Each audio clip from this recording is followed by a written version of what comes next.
$100,000. That is what I made last night selling this ice machine.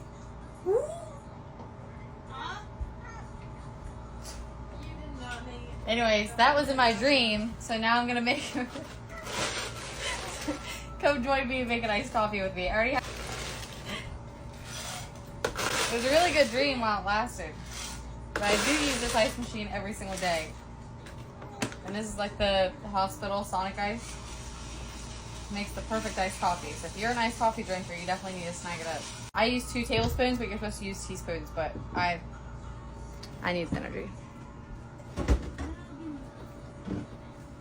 So I'm gonna add some heavy whipping cream. I'm gonna get the Kylie Pitts like extra because that's what she uses in her coffee. I'm gonna try that today. Everyone says it's good. I think that's what my friend used in my coffee yesterday. She made me an iced coffee.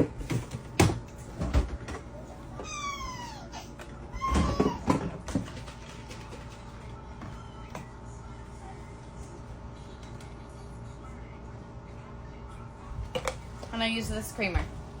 Hope everyone has a good Saturday. Have fun.